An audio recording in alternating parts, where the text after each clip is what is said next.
আসসালামু আলাইকুম। শুরু করছি এমপি তামিম সরকার লিখেছেন কাফাতুন্নেসা কবিতা পর্ব ৭। তামিমকে আটকানো অনেক মুশকিল হয়ে যাচ্ছে। তামিমের বাপ তানভীর সরকার আয়েশা বেগমের কথায় কোনো উত্তর দেন না, চুপচাপ বসে থেকে শুধু তার কথাগুলো শুনছিলেন। আমি বলি কি, তামিমের একটা বিয়ে দিয়ে দাও। এইবার তানভীর সরকার একটু নড়ে চড়ে বসে।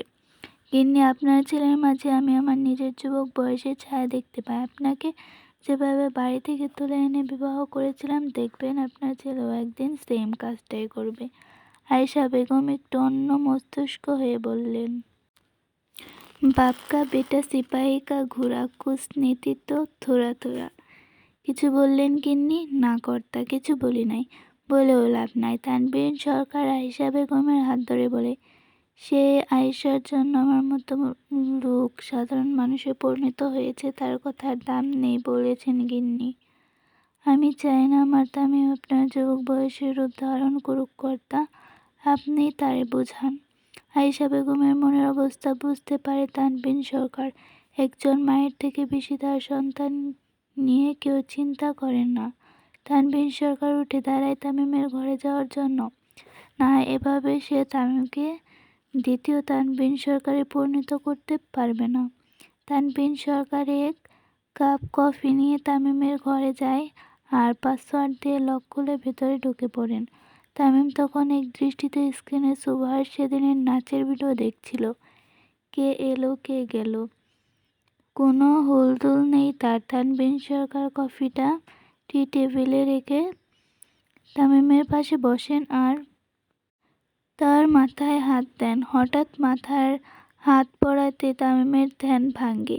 সে টিভি অফ করে তানভীর সরকারের কোলে মাথা দিয়ে শুয়ে পড়ে। তানভীর সরকার ও বেশ কিছুক্ষণ ছেলের মাথায় হাত বোলাতে থাকেন। বাবাজান, একটা কথা বলি আপনাকে। তামিম তার বাবার কোলে মুখ গুজে বলেন, আমাকে কিছু বলার জন্য আপনার কি পারমিশনের দরকার আছে আব্বাজান? তানভীর সরকার মুচকি হেসে ছেলের কপালে চুমু খায়। আপনি জানেন আমি এই দুনিয়াতে কাকে সবচেয়ে বেশি ভালোবাসি? জি আব্বাজান, আমার আম্মাকে। আপনাকেও। তামিম চোখ খুলে তার আব্বাজানের দিকে তাকায়। আব্বাজান, আপনি ছাড়া কেউ নেই আমাদের। আমার কলিজার ধন, আপনার কিছু হয়ে গেলে আমি আর আমার আম্মা পাগল হয়ে যাব।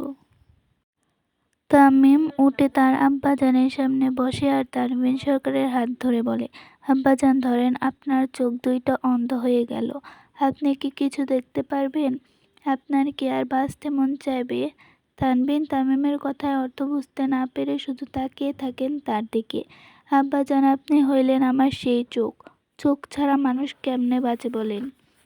আপনাকে যারা মারার পরিকল্পনা করবে তাদের মরাটা ফরজ হয়ে যায় আব্বা। বাবা, কার মরা কখনো ফরজ সেটা মহান আল্লাহই ঠিক করবে। আমরা সাধারণ মানুষ, সৃষ্টির সেরা জীব, কিন্তু মাঝে মাঝে আমাদের দ্বারাই অন্য জীবের ক্ষতি হয়। সেই জন্যই আপনার ক্ষতি করা সব লোককে আমি পরপারে পাঠাই আব্বা। তানভীর সরকার বুঝতে পারে তার ছেলে তার মতোই হয়ে গেছে। কথায় আছে, পাপ পাপ বাপকেও ছাড়ে না।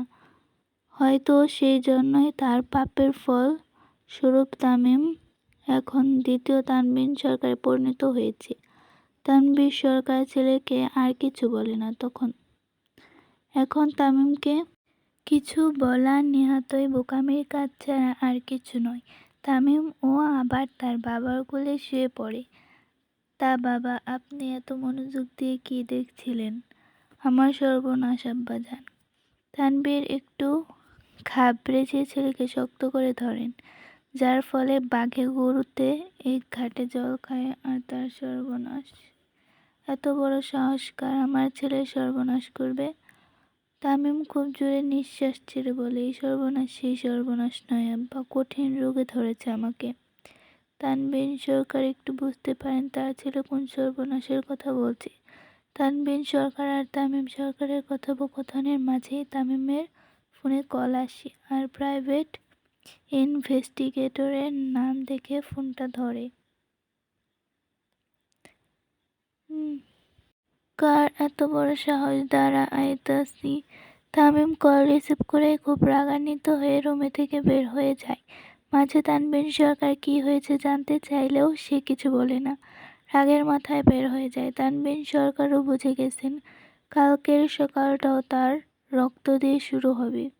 তামিমকে নামতে দেখে তার পঞ্চপাণ্ডব ও তার সাথে বের হয়ে যায়, কারণ তারা জানে ঠিক হয়েছে। তামিম নামতে নামতে হুঙ্কার দিয়ে বলে, এই মাহির, আমার চাপাটিটা নিয়ে আয়। মানিক দৌড় দিয়ে তামিমের অস্ত্রখানা থেকে তার গোল্ডেন চাপাটিটা নিয়ে আসে আর তামিমের সাথে খোলা জিপে বসে পড়ে। সবার মাঝে এক প্রকারের আতঙ্ক বাসা বাঁধে। তামিম যেদিন খেপে যায় সেদিন তার ভেতরের জানোয়ারটা জাগ্রত হয়, তাকে থামানো মুশকিল। তামিম জিপ থেকে নেমে শহরের দেয়ালগুলো ভালোমতো দেখেন আর রাগে চেয়াল শক্ত করে ফেলেন। প্রতিটি দেয়ালে তার আব্বাজানের ছবিতে জুতোর ছাপ দেওয়া, রীতিমতো কালি দিয়ে জুতোর পিছনে বড়িয়ে তানভীর সরকার প্রতিটি পোস্টারে দেওয়া। পোস্টারগুলো দেখা মাত্রই তামিমের ভেতরে জানোয়ারটা নেড়ে ওঠে। সে খুব জোরে ধমক দিয়ে ওঠে, সাকিব ভাই, এখনই দৌড় দিতেছি, না ওরে ধইরা রঞ্জমঞ্জখানায় নিয়ে আয়। বোমা সাকিব আর কালামানিক বের হয়ে যায় কামাল পটুয়ারিকে আর তার দলের ছেলেদের ধরার জন্য। আর তামিম, মাহির, বাকিরা সোজা চলে যায় রঞ্জমঞ্জখানায়। আজকে আরেকবার আরশিনগরের রক্তের বন্যা বইবে। আজকে আরেকবার আরশিনগরের লাল রং ও রঞ্জিত হবে। আজকে আরেকবার আরশিনগরের লাশের বিছানা পড়বে। ঠিক ২০ মিনিট পর কামাল পটুয়ারি আর তার দলের লোকদের ধরে নিয়ে আসা হয়, এসে তামিমের পায়ের নিচে রাখা হয়। তামিম কালাম পটুয়ারিকে দেখা মাত্রই তার সিগারটা ফেলে দিয়ে চাপাতিটা নিয়ে ঝাঁপিয়ে পড়ে কামাল পটুয়ারির উপরে। কুত্তার বাচ্চা, তুই আমার আব্বাজানের পোস্টে জুতার কালি লাগাস, তোর পা আজকে আমি ৬ টুকরো করব। তামিম হিংস্র পশুর মতো ঝাঁপিয়ে পড়ে তাদের উপরে। এক এক করে ১৭ জনকে তামিম পারে পাঠায়। ভোর হইতে আর কতক্ষণ সময় আছে? মায়ের ঘড়ি দেখে জানায় ২.৫ ঘণ্টা। এই ২.৫ ঘণ্টার আগে আমার আব্বার পোস্টারগুলি নতুন করে লাগা। আর সাকিব, এই রেডি, কখনোই উড়াই দিতাছি। তামিমের নির্দেশ মতো লাশগুলোকে গাড়িতে রেখে বোমা ব্লাস্ট করানো হয়, যেন এইটা নর্মাল ঘটনা লাগে। প্রায় সারা রাত ধরে চলে তামিমের হত্যাকাণ্ড। শেষ প্রহরে তামিম বাড়ি চলে আসে আর পোশাক পরিবর্তন করার জন্য, কারণ আজকে সে তার বিশেষ মানুষের সাথে দেখা করবে। তামিম হাজার হিংস্র হলেও ইদানিং সুবহার সামনে কেমন শান্ত ছেলের মতো থাকে। শিকদার বাড়ি। প্রায় সারা রাত কেটে যায় সুবহার চিন্তার ভয়ে। তামিমকে যেমন গ্রহণ করা তার জন্য কঠিন, ঠিক তেমনই তাকে অস্বীকার করা আরও বেশি কঠিন। এভাবেই রাত পার করে সুবহা। খুব সকালে সুবহার ঘুম ভাঙে। সে উঠে ফ্রেশ হয়ে নিচে চলে যায় মাকে রান্নায় সাহায্য করার জন্য। সুবহার মাও মাঝে মাঝে অবাক হয়ে যায়, তার এই একরত্তি মেয়ে কি সুন্দর বড়দের মতো সব গুছিয়ে কাজ করে। সুবহা মায়ের সাথে সাহায্য করে নাস্তা করে উপরে চলে যায়। রুমে এসে সুবহা দেখে তার ফোনে ১২টা মিস কল আর ৬টা টেক্সট। নাম্বার দেখা মাত্রই সুবহার গলা শুকিয়ে যায়। তামিম এত সকালে তাকে টেক্সট দিয়েছে। সুবহা খুব ভয় পেয়ে যায়। তারপরেই টেক্সট দেখে তামিম ৫টা এংরি ইমোজি দিয়েছে। তারপর আবার সুবহা ফোনে টেক্সট আসে বারান্দায় আসার জন্য। সুবহার সাথে সাথে বারান্দায় চলে যায়। তামিম দু হাত ভাঁজ করে সুবহার বারান্দার দিকে তাকিয়ে নিচে দাঁড়িয়ে আছে। চোখে কালো চশমা থাকলেও সে যে খুব রেগে আছে এটা বোঝাই যাচ্ছে। সুবহা আসা মাত্রই সাকিব একটি কাগজ ছুঁড়ে মারে সুবহার বারান্দায়। এতদিন বোমা মারতে মারতে তার হাতে সে একদম ঠিক হয়ে গেছে। সোজা নিশানা অনুযায়ী কাগজ যায়।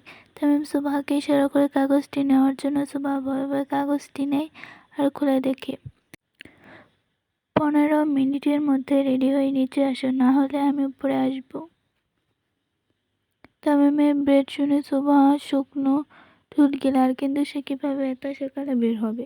সুবহার চিন্তার মাঝেই তার মা চলে আসে তাকে ডাকতে। সুভা মায়ের গলায় আওয়াজ পেয়ে সাথে সাথে রুমে চলে আসে। কিরে শুভু, তোর কলেজ থেকে যে আজকে তোদের নতুন কলেজ দেখাতে নিয়ে যাবে বলেছিস নি তো? সুভা তার মায়ের কথায় আগামাথা কিছুই বুঝে না। কলেজ তো বোমা দিয়ে ব্লাস্ট করা হয়েছিল, তাহলে আজকে কীভাবে নিয়ে যাব? তাড়াতাড়ি রেডি হয়, তোদের মর্নিং বিভাগে হেড মিস নিচে অপেক্ষা করছে তোর জন্য। কলেজের ম্যাডাম তার জন্য অপেক্ষা করছে। সুভার কাছে পুরো বিষয়টি কেমন যেন লাগে। সুভা কোনো কিছু চিন্তা না করে রেডি হয়ে নিচে চলে যায়। নিচে সুভার কয়েকজন শিক্ষক আর কিছু শিক্ষার্থী বসেছিল। পুরো বিষয়টা এমন যেন তোরা সব শিক্ষার্থীদের বাড়ি যেয়ে তাদের সাথে নিয়ে আসছে। সুভা তাদের সাথে বেরিয়ে পড়ে বাইরে, কিন্তু বাইরে বের হতে সুভা দেখে সবাই তামিমের গাড়ির কাছে যাচ্ছে। তামিমকে দেখা মাত্রই সুভার ভয় আরো বেড়ে যায়।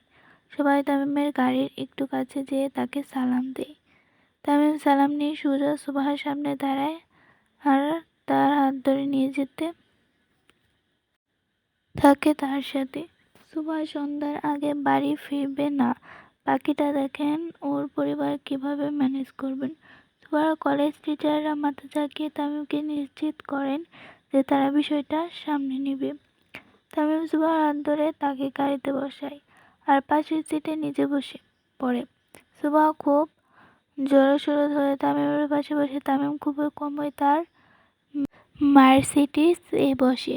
সারাদিন খোলাজে নিয়েই থাকে, কিন্তু সুভার সাথে থাকায় তামিম আজকে মার্সিডিজে বসে। তামিম বসা মাত্র লক্ষ্য করে সুভার হাত কাঁপছে থরথর করে। সে নিজেও খুব ঘামছে। তামিম সুভার পাশের সিটে বসে তার হাত ধরে ফেলে। এখনও তো কাঁপাকাঁপির মতো কিছু হয়নি, নার্ভাস হচ্ছ কেন?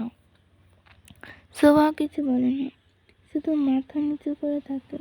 কাকা গাড়ি পুরো বাড়িতে নিয়ে চলেন। জি ছোট কর্তা। তামিমের কথা মতো গাড়ি পুরা বাড়ির দিকে নিয়ে যাওয়া হয়। সারা রাস্তা তামিম সুভার ডান হাত ধরে রেখে তার দিকে এক পলক দৃষ্টিতে তাকিয়ে থাকে, আর সুভা মাথা নিচু করে বসে থাকে। সে না পারছে কিছু বলতে আর না পারছে নিজের হাত ছাড়তে। হঠাৎ গাড়িতে গান বেজে ওঠে। क्या जाने तो मेरा इराद ले जानो सासे কে। সুভা ভয় আরো বেড়ে যায়। আমি শুধু সুভার দিকে তাকিয়ে থাকি। ধরে নাও প্রতিটি গানটায় প্রতি লাইন তোমার জন্য গাওয়া হচ্ছে। তামিমের কথা শুনে সুভা তার চোখ বন্ধ করে ফেলে, না জানি কি হতে যাচ্ছে তার সত্যি।